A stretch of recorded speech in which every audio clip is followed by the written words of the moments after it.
درخواست گزار ہوں علی بھائی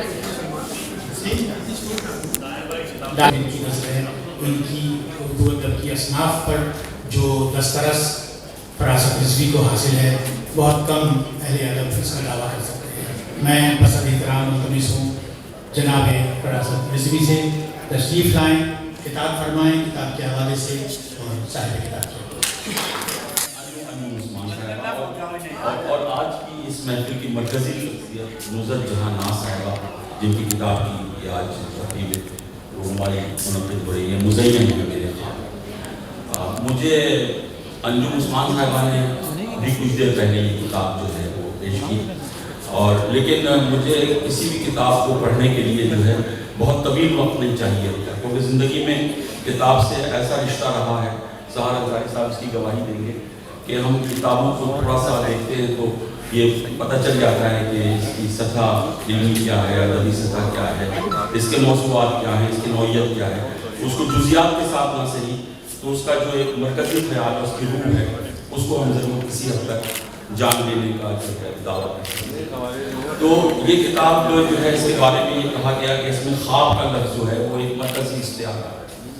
اب خواب جو ہے یہ ایک بڑا عجیب لفظ ہے، بڑا پرسرار لفظ ہے. سائیکالوجی میں خواب جو ہے وہ یعنی جو جدید نفسیات جہاں سے شروع ہوئی سیگمنڈ فرائڈ سے، وہاں بھی خواب کے انٹرپریٹیشنز اور انسانی زندگی میں خواب کے رول پر بہت کچھ لکھا گیا. یعنی سائنٹیفک انداز میں بھی خواب کو دیکھا گیا، اور دنیا کی عظیم کتابوں میں سیگمنڈ فرائڈ کی کتاب ہے دا انٹرپریٹیشن آف ڈریمز. اور اس کے بعد خواب جو ہے وہ ایک مذہبی استعارہ بھی ہے. یعنی رسول اللہ صلی اللہ علیہ وآلہ وسلم ہمارے ماں باپ آپ کا قربان، جب معراج کا واقعہ بیان کیا گیا جو کہ سورہ بنی اسرائیل کی پہلی آیت میں اس کا تذکرہ ہے، اور اس کے 9 سال بعد جو ایک سورت نازل ہوئی سورہ نجم اذا ہوا، قسم ہے ستارے کی جب وہ غروب ہوا، اس میں معراج کا واقعہ کچھ تفصیل سے ملتا ہے. اور سب سے زیادہ تفصیل معراج کے واقعے کی جو ہے وہ حضرت ابو ذر غفاری کی ایک حدیث ہے ان سے مروی، اس میں سارے واقعات جو ہے تفصیل سے نظر آتے ہیں. تو اس پر یہ بحث ہوئی کہ یہ معراج جو ہے خواب میں واقع ہوئی یا بیداری میں واقع ہوئی. تو حضرت عائشہ رضی اللہ تعالیٰ عنہ کا جو موقف ہے وہ یہ ہے کہ وہ خواب کی کیفیت تھی، یعنی معراج جسمانی نہیں تھی. تو شبلی نے اس پر بحث کرتے ہوئے سیرت النبی میں بہت بہترین جملہ لکھا، یعنی وہ یاد رکھنے والا جملہ ہے. وہ لکھا کہ فرض کیجئے کہ یہ معراج جسمانی نہیں تھی اور خواب میں واقع ہوئی، تو بھی یہ بات یاد رکھنی چاہیے کہ نبی کا خواب ایک عام انسان کے خواب سے بیداری سے زیادہ ہوتا ہے. ہماری بیداری جو ہے وہ اس کے سامنے ہیچ ہے، کمتر ہے. وہ خاتم النبیین کا خواب ہے، وہ افضل البشر کا خواب ہے، وہ انسان کامل کا خواب ہے، تو وہ سردار الانبیاء کا خواب ہے. تو وہ خواب جو ہے وہ ہماری بیداری سے بھی افضل ہے. اور عام معنوں میں خواب جو ہے وہ مستقبل کی کسی آرزو کو کہتے ہیں. جیسے 31 دسمبر اپنی عباس جعفری صاحب تحقیق کے آدمی تشریف رکھتے ہیں، کیونکہ 30 دسمبر لکھا جاتا ہے، لیکن تحقیق یہ ہے کہ 31 دسمبر 1930 کو 12 منزل الہ آباد میں اقبال نے خطبہ الہ آباد پیش کیا مسلم لیگ کے سالانہ اجلاس میں. تو اس کی بنیاد پر جس میں انہوں نے مسلم اکثریتی علاقوں کو ایک علیحدہ ایک ریاست کے طور پر جو ہے اس کا تصور پیش کیا کہ اس کو حاصل کیا جائے. تو اس کی بنیاد پر، اس خطبے کی بنیاد پہ کہا جاتا ہے کہ اقبال نے پاکستان کا خواب دیکھا. یعنی نئی نسل کے جو کم عمر لوگ سمجھتے ہیں کہ وہ سو رہے تھے، انہوں نے خواب میں دیکھا کہ پاکستان بننا ہے. ایسا نہیں ہے. مستقبل کی آرزو جو ہے وہ بھی خواب ہے. روز فردا کی آرزو بھی، آپ جو مستقبل کے لیے خواہشات رکھتے ہیں وہ بھی خواب ہے. تو اس کتاب میں جو خواب کا استعارہ ہے وہ مستقبل کی آرزو کے اعتبار سے، یعنی ان کے پاس جو خواب ہے نصرت جہاں ناز کے پاس. حاضرین محفل، گفتگو سے پرہیز کیجیے، علمی گفتگو ہو رہی ہے. اس شہر کا ایک بہت بڑا دانشور آپ سے مخاطب ہے، عذرائے کرم اس کی گفتگو میں سے. ایک ایسی دنیا جہاں سماجی انصاف ہو، یہ ان کا خواب ہے. ایک ایسی دنیا جس میں برابری ہو، جس میں لوگوں کو ان کے حقوق ملے، جس میں کسی انسان کی حق تلفی نہ ہو، جہاں ظلم نہ ہو، جہاں جبر نہ ہو، جہاں طبقاتی کشمکش نہ ہو.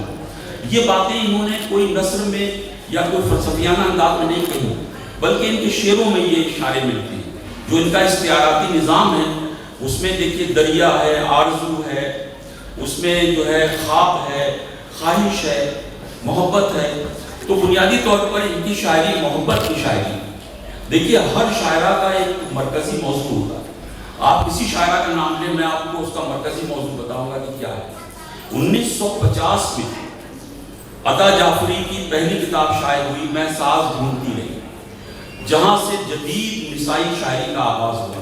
نسائی فیمینزم کے معنوں میں نہیں، اپنے عام لغوی معنوں میں، کیونکہ وہ ایک پورا ایک فلسفہ حیات ہے. میں اس طرف اشارہ نہیں کر رہا فیمینزم کی طرف. نسائی یعنی پہلی بار انہوں نے عورت کے لہجے کو شاعری میں فوقیت دی اپنی کتاب میں. عطا جعفری سی، ورنہ عورتیں بھی مردوں کے ضمیر میں اور مردوں کے انداز میں بات کرتی تھی. میں یہ چاہتا ہوں، میں یہ کہتا ہوں، میں یہ جانتا ہوں، مجھے یہ غم ہے. نہیں، انہوں نے پہلی بار نسائی لہجے کو گرامیٹیکلی اردو شاعری میں داخل کیا. پھر ان کی دوسری کتاب آئی غزالہ تم تو واقف ہو. وہ تو خارجی موضوعات پر ہے، فلسطین پر اور دوسرے عالمی سیاسی منظرنامے کی جھلکیاں اس میں. لیکن یہ 1950 میں جو کتاب آئی، اس نے خواتین کی شاعری کا رخ بدل دیا. اب آپ دیکھیں ہر شاعرہ کے یہاں آپ کو کوئی ایک ایسی بیسک چیز ملے گی. مثلاً فہمیدہ ریاض کی شاعری آپ دیکھیں تو اس میں انہوں نے ماں ہونے کی فضیلت کو، آپ بدن دریدہ میں پڑھیں کتنی نظمیں ہیں کہ انہوں نے اپنے ماں ہونے کی فضیلت کو عورت کے بہت انہوں نے اس کو اسٹریس کیا، اس پر اصرار کیا. وہ کہ وہ اس ظلم کے بھی خلاف تھی تاریخی طور پہ، کیونکہ وہ ایک دانشورہ تھی اور تاریخ کا شعور رکھتی تھی کہ عورتوں کے ساتھ جو مظالم ہوئے. اور وہ خود کہتی بھی تھی کہ 4000 سال کی لکھی ہوئی تاریخ میں عورت کو حاشیے میں جگہ دی گئی، یہ تو مردوں کی تاریخ ہے. تو اس پر جو ہے اس حوالے سے بھی نظمیں ہیں جس میں ایک استحصال زدہ معاشرے کے خلاف انہوں نے لکھا ہے. لیکن بیسک جو ان کا موضوع ہے وہ یہ ہے کہ عورت کا ماں ہونا اس سے بڑی کوئی عورت کی فضیلت نہیں. تو اس پہ بہت سی نظمیں ہیں جو جن کے مصرے مجھے یاد ہیں، جن کے قصے مجھے یاد ہیں، لیکن میں شعر عام طور پہ کوٹ نہیں کرتا. حالانکہ مجھے بے پناہ شعر یاد ہے، لیکن میں کوشش کرتا ہوں کہ شعر سنا کے آپ کے وقت کو جو ہے وہ ضائع نہ کروں. تو ان کے یہ مسئلہ ایک ماں کا تصور ہے. آپ دیکھیے کشور ناہید جو ہے وہ عورت کی آزادی پہ اسٹریس کرتی ہے. ایک جدید عورت، ایک ماڈرن عورت کی آزادی، اور اس میں کچھ ایسی آزادیاں بھی ہیں جو سوسائٹی یا مذہب اس کو ایکسیپٹ نہیں کرتی، اس کو الاؤ نہیں کرتی. لیکن ان کے یہاں ایک باغی عورت، ایک جدید باغی عورت آپ کو نظر آئے گی اور وہ موضوعات نظر آئیں گے. آپ عشرت آفری کیا دیکھیے، عشرت آفری کیا ایک دیہاتی ماحول ہے، کیونکہ وہ ملیر کے، اور زمانے میں ملیر تھا بھی ایک گاؤں جیسا. اب تو وہ ایک ماڈرن شہر بن گیا، چھوٹا سا ایک بستی بن گئی جدید، بڑی بڑی عمارات، بڑے بڑے وہاں جو ہے ہوٹلس کھل گئے. لیکن اس وقت وہ ملیر جو ہے ایک خاک اڑاتا ہوا ایک ایسے ہی ایک کم آباد علاقہ تھا. طرح کی اور بھی آپ جتنی شاعری میں پڑھیں گی اس کا لینڈ اسکیپ دیہاتی لینڈ اسکیپ ہے، اور ایک خاندانی جبر کا شکار لڑکی نظر آتی ہے. پروین شاکر کے آپ دیکھیں تو ان کے انہوں نے فلرٹیشن کو شاعری بنا دی، یعنی جو اس سے محبت نہیں کرتا، اور وہ اس سے پہلی بار شعری پیرامن میں ایک شعری تجربے کے طور پہ پیش کرنا کہ کمال ضبط اگر ہے تو آزماؤں گی، میں اپنے ہاتھ سے اس کی دلہن سے جاؤں گی. وہ جھوٹ بولے گا اور لاجواب ہے. یہ کیا ہے؟ وہ فلرٹیشن، یعنی کسی لڑکی میں اتنی جرت نہیں تھی کہ فلرٹیشن. تو اس طرح بہت ساری چیزیں یہ گلنار آفرین صاحبہ تشریف رکھتی ہیں. انہوں نے اپنی شاعری میں ایک سیاسی شعور کا مظاہرہ کیا، جو ہے ایک پرانے استعاروں کو ایک سیاسی رنگ دینے کی کوشش کی. تو ہر جگہ آپ دیکھیں کہ ہر شاعرہ کا ایک بنیادی مسئلہ آپ کو نظر آئے گا. اور سارے صاحب تشریف رکھتے ہیں، آپ کو جس کی گواہی اسرار و رموز جو ہے کھول دیتی ہے. تو ان کی شاعری جو ہے، ان کی شاعری محبت کی شاعری ہے. ان کی شاعری میں محبت ہے، اور جہاں محبت نہیں ہے وہاں ایک رنج کا اظہار ہے. اور ان کے پاس ایک خواب ہے، ایک اچھی دنیا کا خواب، ایک نئی دنیا کا خواب. اور پھر ان کا لسانی رویہ بہت محتاط ہے، کیونکہ دکن سے ان کا تعلق ہے. اور دکن کی ادبی تاریخ آپ کو پتہ ہے کہ یعنی 1752 سے لے کے اور آگے تک پوری ایک جلد ڈاکٹر جمیل جاگی صاحب نے لکھی ہے دکنی ادب پر، اور بہت اس پر کام ہے. تو وہ ہمارے ادب کی بنیادوں میں شامل ہے دکن کی جو ادبی روایت ہے. تو ان کے یہاں اس کی وجہ سے اردو کا تلفظ، اس کی لسانی احتیاطیں، یہ ساری چیزیں ملتی ہیں. تو میں یہ سمجھتا ہوں، میں نے ابھی تھوڑی دیر پہلے ایک کتاب دیکھی کہ ان کی شاعری محبت کی شاعری ہے. ان کی شاعری محبت کی شاعری کے ساتھ امید کی شاعری ہے. یہ ان کی شاعری میں کوئی ناامیدی نہیں ہے, ایک رجائیت ہے. ان کا لسانی رویہ بہت محتاط ہے اور ان کے پاس زندگی کا ایک بڑا خواب ہے جس کو یہ اپنی شاعری کے ذریعے, اپنے ہنر کے ذریعے, اپنے پرجمال لفظوں کے ذریعے اپنے قارئین اور اپنے سننے والوں کی نظر کرنا چاہتی ہیں. میں اس کتاب پر انہیں بہت بہت مبارکباد دیتا ہوں.